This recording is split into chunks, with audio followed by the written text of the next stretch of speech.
There is a financial reality in the United States that almost nobody talks about openly. Not because it is illegal, not because it is hidden, but because once you truly understand it, you can never look at money, work, or taxes the same way again. What you are about to hear explains why the wealthiest families in America seem to play by a completely different set of rules, and more importantly, why most people spend their entire lives working harder, earning more, and yet falling further behind.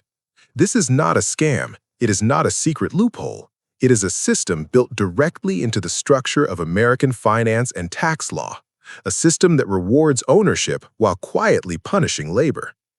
From the moment you start working, you are trained to think in one direction only. Earn income, get paid, pay taxes, repeat. That cycle feels normal because it is all most people ever see. But the people at the very top are operating in an entirely different financial universe.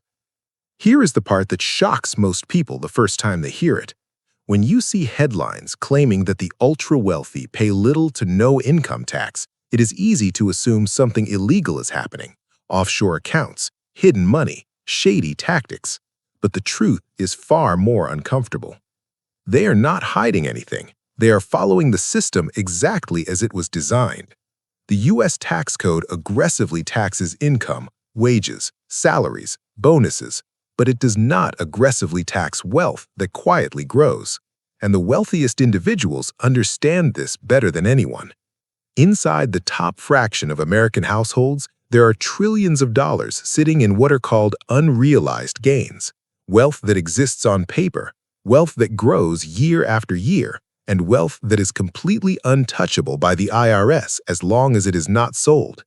To understand how powerful this is, imagine owning something that steadily increases in value for decades. As long as you never sell it, you owe nothing in taxes. Not today, not next year, not even 30 years from now. The system only taxes you when growth turns into income, and the wealthy structure their entire financial lives to avoid that moment for as long as possible.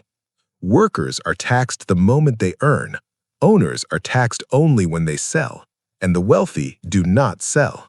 They buy assets, they hold them, they let time and compounding do the work, and as the value grows, the gap between owners and workers quietly widens.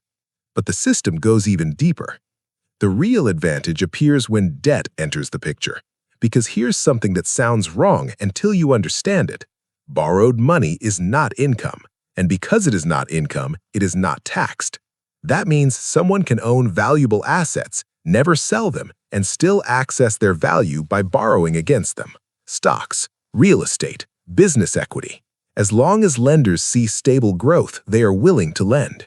So imagine this cycle. Assets rise in value. You borrow against them, you pay no tax, you continue holding the asset keeps growing, and the cycle repeats. Debt becomes a bridge instead of a burden. Most people see debt as something negative because they experience it from a position of weakness.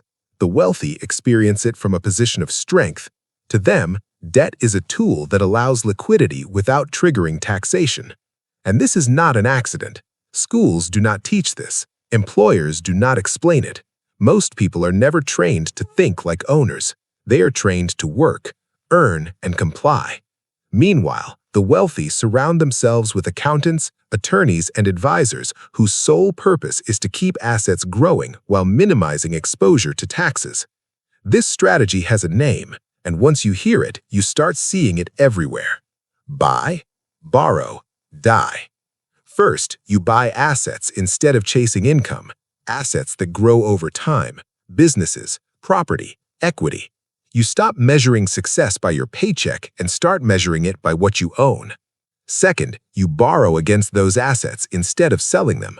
Borrowed money gives you access to cash without triggering taxes, and in many cases, interest becomes a deductible expense, further reducing taxable income elsewhere.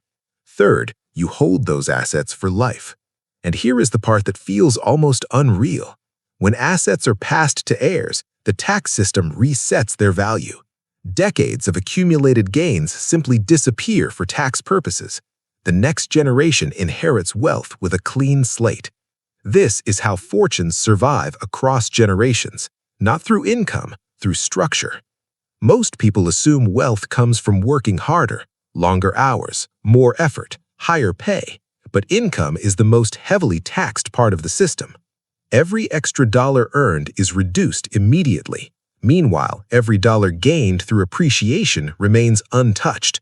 The person working 2 jobs pays more tax. The person quietly holding assets pays less.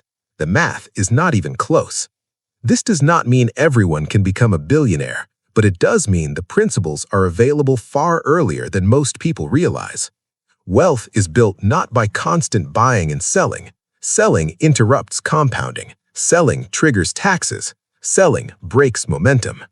Ownership builds patience. Patience builds time, and time builds wealth. The people who win long-term are not reacting to every market move. They are not panicking during volatility. They understand that the real engine of wealth is consistency and restraint. When you stop interrupting growth, compounding becomes unstoppable. The system rewards those who design their financial lives intentionally instead of emotionally. And once you see that, everything changes. This is not financial advice. This is financial awareness. If this perspective challenged the way you think about money, subscribe to the channel. Here, we focus on understanding the system, not fighting it. Watch the next video to go deeper. And remember, wealth is rarely earned the way people imagine. It is engineered.